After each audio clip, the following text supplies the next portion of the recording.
कार्यक्रम में जुड़ चुके हैं। वीरेंद्र जी, स्वागत आपका। क्या चल रहा है अलायंसेस के भीतर, दोनों अलायंसेस में सीट बंटवारे को लेकर?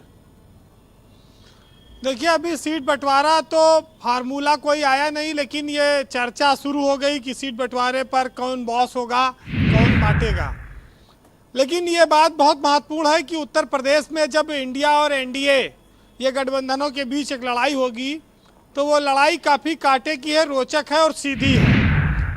क्योंकि ये दोनों को पता है कि यहाँ पर यूपी में लड़ाई मायावती जब से अलग हुई हैं तब से मायावती की पार्टी की स्थिति क्या है, ये अब भाजपा के ऊपर निर्भर करता है कि भाजपा किस तरह से चुनाव लड़ती है।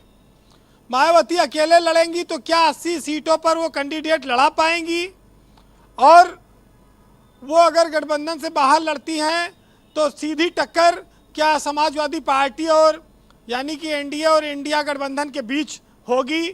ये चीज़ें भी आने वाले वक्त में क्लियर होंगी।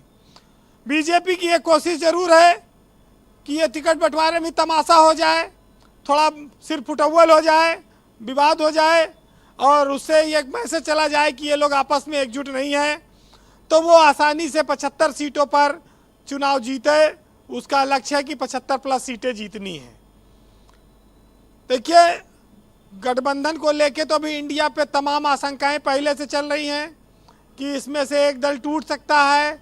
उसको लोक दल को बीजेपी अपने साथ मिलाने की कोशिश में है। चुनाव तक वो अफवाह कितनी देर चलेगी, कैसे चलेगी, ये तो चलता ही रहेगा, क्योंकि खीर खिचड़ी ये सब बातें ऐसी ऐसी आ जाती हैं कि कई बार डगमगा जाता है मामला।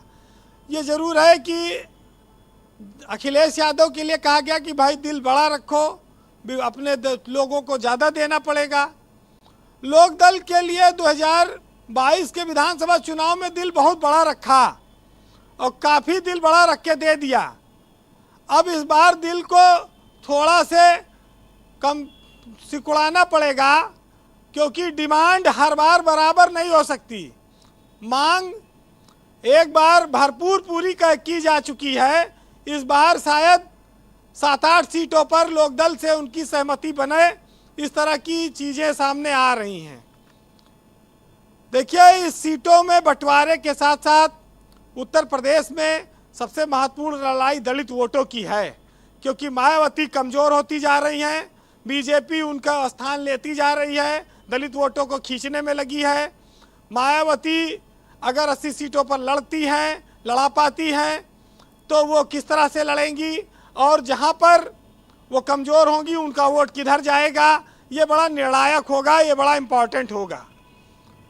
और बीजेपी ये मानती है कि उसकी राह मायावती के अलग लड़ने से काफ़ी आसान होगी। लेकिन इंडिया गठबंधन में समाजवादी पार्टी बड़ा भाई है उत्तर प्रदेश में, और वो अपने भाइयों के लिए, छोटों के लिए तय करने की स्थिति में है, क्योंकि ये गठबंधन इसीलिए बने हैं कि बीजेपी से लड़ना है, आपस में इनको नहीं लड़ना है। इन लोगों ने इसलिए गठबंधन बनाया। अब अगर ये आपस में लड़ेंगे तो फिर ये बीजेपी से नहीं लड़ पाएंगे, फिर तो ये चुनाव हार जाएंगे। एक बात और आती है कि राहुल गांधी ने एक भारत जोड़ो यात्रा निकाली थी जी, वो काफ़ी फायदेमंद रही। भी कहा जाए तो कांग्रेस की किस्मत काफ़ी पलटी उससे।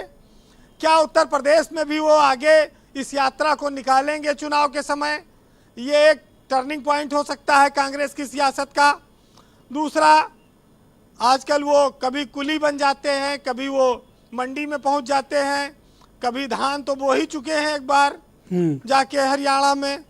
तो राहुल गांधी की लोकप्रियता और स्वीकार्यता यूपी के मुकाबले देश के दूसरे राज्यों में ज़्यादा है।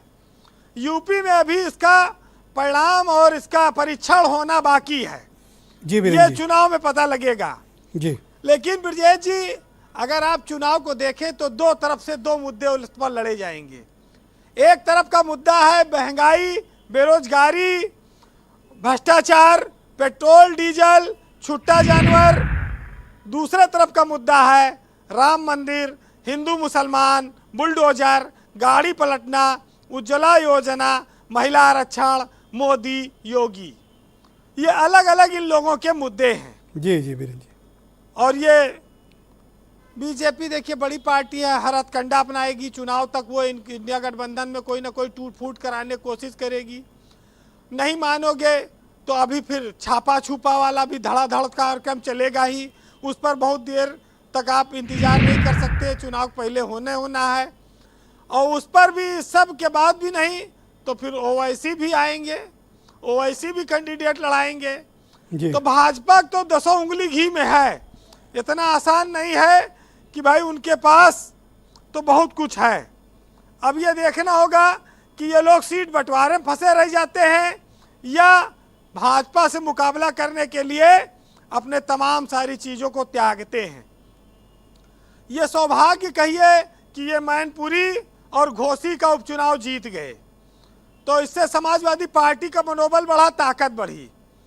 लेकिन इनके दो बड़े चुनाव को, आजमगढ़ और रामपुर के लोकसभा उपचुनाव को बीजेपी ने जीत भी लिया।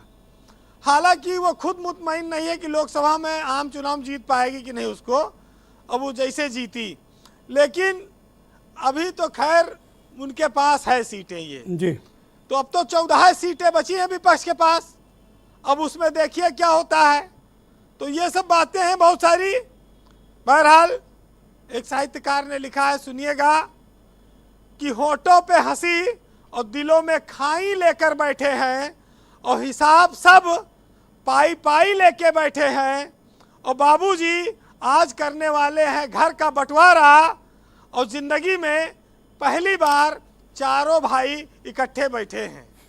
बहुत शुक्रिया वीरेंद्र जी, बहुत बहुत धन्यवाद हमारे साथ जुड़ने के लिए। बहनों भाइयों, आज हम